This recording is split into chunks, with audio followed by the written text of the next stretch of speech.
잇몸병을 가진 사람들은 당뇨 발생 가능성이 한 6배 정도 증가하게 되고, 반대로 이제 당뇨를 가진 사람들은 또 치주병 발생이 한 3배 정도 늘어나게 되는 거죠.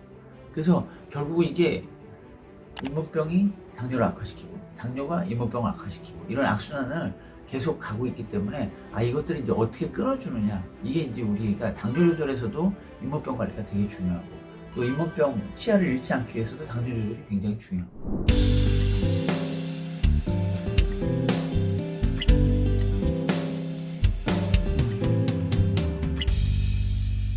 그래서 당뇨로 인해서 이제 입속에 나타나는 주요 증상들을 보게 되면, 아까 얘기한 대로 이제 혈당이 높게 되면 그 당으로 인해 가지고 잇몸병이 악화된다 그랬잖아요. 그리고 잇몸병이 악화되면 이제 염증이 늘어나니까 입속에 있는 여러 가지 세균들이 내는 그 산물들이 있게 되고, 그다음에 염증으로 인해 가지고 입에서 이제 부패 같은 것들이 많이 생기잖아요. 그래서 일단 입냄새가 많이 생길 거고, 그다음에 또 한편으로는 이제 입속에 여러 가지 그 막 세균들이 늘어나고 하면서 그 입속이 이제 굉장히 건조해지게 됩니다. 그래서 구강 건조증이 늘어나게 되고, 또 이제 약물과 관련된 그런 부작용으로 인해서도 구강 건조증이 늘어나게 됩니다.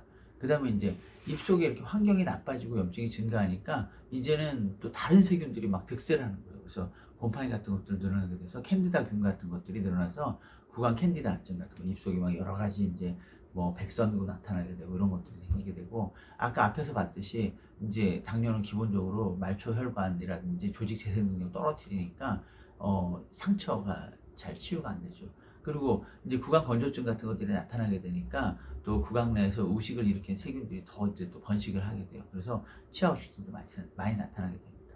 그래서 당뇨로 인해 가지고 기본적으로 치주병으로 시작이 되지만 그 이외에도 여러 가지 구강 내 증상이 동반되는 증상이 있기 때문에 관리하는 게 엄청 중요하죠.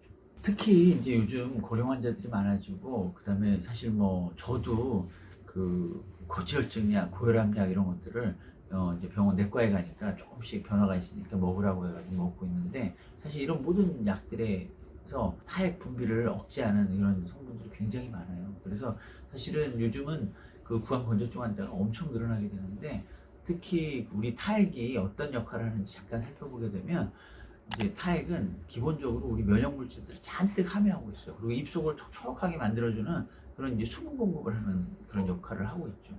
그다음에 이제 여러 가지 이제 점성도 가지고 있고 이래가지고, 사실 우리가 타액이 없으면 혀가 입속에서 이렇게 부드럽게 놀지를 못해서 저도 지금 말을 못해요. 그러니까 연세가 드신 분들은 입이 건조해지면서 말하기도 힘들어지는 이런 어려움을 겪기도 하거든요. 그래서 기본적으로 어쨌든 타액 같은 경우는 이런 여러 가지 중요한 역할을 하게 되는데, 기본적으로 입을 깨끗하게 해주는 물처럼 이렇게 흘러가지고 입을 깨끗하게 해주는 세정 효과를 가지고 있게 되고요. 그 다음에 또 이게 촉촉하게 보습해가지고 입안을 그 점막을 보호해주는 역할을 하게 되고, 그다음에 여러 가지 면역 물질을 가지고 있어가지고 항균 효과도 가지고 있게 되고, 또 우리 알다시피 아밀레이즈 같이 소화 효소를 많이 가지고 있어요. 그래서 소화 역할을 하게 되고, 그다음에 이제 타액은 여러 가지 우리 음식물들을 이렇게 녹여가지고 혀에 그 미각 세포들에서 이제 그 미각을 느끼게 할 수 있는, 그 분자 단위로서 컨택할 수 있게 하는 미각을 느낄 수 있는 역할을 하게 되고, 그 외에도 이제 우리가 그 음식을 먹게 되면 산에 의해서 치아가 부식될 수 있는데, 그 타액에 있는 여러 가지 무기물질들이 그걸 중화를 시켜줘요. 그래서 치아가 부식되지 않게 막아주는 그런 역할을 하게 되죠. 그런데 혈당이 높아지게 되면 이제 타액 기능에도 문제가 생기고, 타액 분비에도 이제 문제가 생긴다고 그랬잖아요. 아까 구강 건조증 같은 거 생긴다고 그랬잖아요. 그래가지고 이 입안이 건조하게 되면요, 일단은 아까도 얘기했지만 여러 가지 타액의 기능들이 이제 떨어지게 되는 거예요. 그러니까 입속의 감염에 굉장히 취약해지게 되겠죠. 그래서 또 플라그도 훨씬 더 많이 끼게 되고, 그죠? 이게 끈적끈적해지니까 훨씬 더 많이 끼게 되고, 그래서 충치하고 치아 우식증이 굉장히, 그 충치나 혹은 치주병, 그다음에 구취, 입냄새 이런 거 발생 가능성이 굉장히 올라가게 되겠죠. 그래서 당뇨로 인한 구강 건조증 환자들 같은 경우는 훨씬 더 철저하게 이제 구강 관리를 해야 될 필요가 있게 되겠죠. 대표적으로 이렇게 면역력이 떨어지고 구강 건조로 인해 가지고 요즘은 이제 연세가 드신 분들은 캔디다라는 그 균이 많이 가지식돼 가지고, 이로 인해서 이제 막 고통을 많이 그 호소하시는 분들이 굉장히 많이 늘어났어요. 그래서 입안에 막 이렇게 타는 듯한 자결감이라고 그러죠. 타는 듯한 이런 느낌을 느끼게 되고 또 맛이 없어요. 그러니까 미각이 이제 아까 말한 대로 타액이 촉촉해야지 맛을 잘 느낄 수 있는데 말라버리니까 맛을 잘 못 느끼게 되는 거죠. 그 미각도 둔화되게 되고 그다음에 심지어 이제 맛이 없다 보니까 막 입안에 그 금속맛들 이런 것들이 이제 그 작은 출혈 막 일어나서 피냄새 이런 거 여러 가지 느끼게 되는 이런 부작용을 느끼게 됩니다. 그리고 이제 그 당뇨와 관련돼서 입속에서 또 이제 느낄 수 있는 건 뭐냐면 인슐린 분비가 이제 문제가 됨으로 인해 가지고 포도당 대신에 이제 지방을 에너지원으로 사용하면서 이 케톤산, 그 지방분해 산물들이 나오게 돼가지고 휘발성의 어떤 케톤 냄새가 이렇게 나게 돼요. 그래서 이거는 뭐냐면 과일향 또는 뭐 시큼한 아스톤 냄새 막 이런 것들을 느끼게 됩니다. 당뇨 환자의 대표적으로 입에서 느낄 수 있는 그런 냄새입니다. 그래서 이런 또 독특한 구취를 심한 당뇨 환자들에게서도 느낄 수 있게 됩니다. 당뇨를 가진 사람하고 당뇨를 가지 않은 사람들하고 비교를 했을 때 우리 당뇨로 인해 가지고 여러 가지 잇몸병이 이제 많이 악화될 수 있다 그랬잖아요. 그럼 그 결과 어떤 일이 생길까요? 결국은 이제 잇몸병이 진행되게 되면 치아 상실로 연결되죠. 그래서 위 이제 표에서 보듯이 연간 치아 상실률이 그 조절이 안 되는 당뇨 그룹에서 가장 많은 치아 상실을 보여주게 되고 그다음에 또 조절되는 당뇨, 그다음에 당뇨가 없는 그룹 이렇게 갖고 차이를 보여주고 있습니다. 그래서 결국은 이제 당뇨 조절을 못하게 되면 이를 많이 잃게 된다는 건 이미 이제 널리 알려진 사실입니다. 자, 그러면 이 혈당은 우리가 이제 막을 수 없는 건가 보니까 꼭 그렇지가 않다. 그래서 보통 저희가 이제 한 30명의 환자를 대상으로 해가지고 그 당화혈색소가 7% 이상인 사람들을 그 심한 이제 당뇨 환자죠. 이런 사람들이 이제 그 심각한 치주염 환자들을 대상으로 해가지고 한 15명은 내원 즉시 잇몸병 치료를 했어요. 그리고 15명은 그냥 뒀어요. 이러고 나서 또 치주 치료를 한 사람들은 이제 크로렉시딘 가글을 하루에 2번씩 하게 하고 그래가지고 한 3개월 뒤에 이제 당화혈색소 수치가 어떻게 이제 변환된가를 살펴보니까 치주 치료를 열심히 했더니만 당화혈색소가 상당히 많이 감소했더라. 3개월 뒤에는 평균 9.7에서 한 그 6.7 정도로 상당히 많이 떨어졌다. 근데 이제 대조군 그냥 건드리지 않은 균에서는 어쨌든 뭐 왔다 갔다 하면서 좀 느꼈을 테니까 그래서 거기는 이제 별로 변화가 없었더라. 그래서 치주 치료를 열심히 하게 되면 혈당이 떨어지게 되는구나 하는 것들을 이제 우리 확인할 수 있었던 좋은 실험이 되는 것 같아요.